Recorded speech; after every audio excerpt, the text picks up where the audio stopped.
ফিরে পাওয়া যেন বর্তমান সময়ে একই প্রকার অসম্ভব ব্যাপার, কিন্তু সেই অসম্ভবকেই সম্ভব করে দেখালো আমতলী থানার পুলিশ। সিআইআর পোর্টালের অত্যাধুনিক প্রযুক্তি ব্যবহার করে উদ্ধার করা হলো 36টি দামি স্মার্টফোন।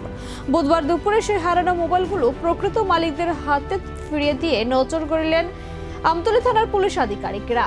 হারানো বা চুরি হওয়া মোবাইল ফিরে পাওয়ার আশা ছেড়ে দিয়েছিলেন অনেকে, কিন্তু আমতলী থানার পুলিশের তৎপরতায় সেই আশা ফের প্রাণ পেল। কেন্দ্রীয় সরকারের সিইআইআর পোর্টাল ব্যবহার করে বিগত কয়েক মাসে খোয়া যাওয়া মোট 36টি মোবাইল ফোন উদ্ধার করতে সক্ষম হয় পুলিশ। বুধবার এক অনুষ্ঠানের মাধ্যমে আমতলী থানার ওসি ইন্সপেক্টর পরিতোষ দাস এবং অন্যান্য পুলিশ আধিকারিকরা উদ্ধারকৃত মোবাইলগুলো প্রকৃত মালিকদের হাতে তুলে দেন।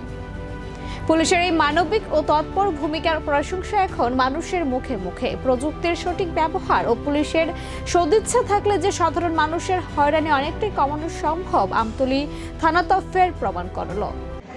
1.5 থেকে 2 মাস ধরে আমাদের এখানে অনেকগুলি মোবাইল মিসিং এর ইনফরমেশন আমাদের কাছে এসেছে এবং কিছু চুরি যাওয়া মোবাইলের ইনফরমেশন এসেছে।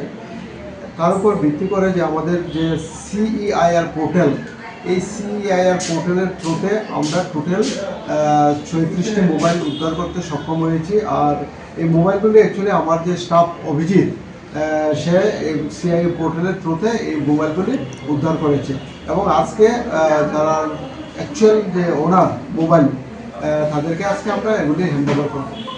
কাউকে কি আটক করা হয়েছে? এগুলো কি চুরি হয়েছিল না কিভাবে উদ্ধার করা হয়েছে? কিছু মোবাইল আপনার চুরিরও ছিল, কিছু মোবাইল মানে মিসিংও ছিল।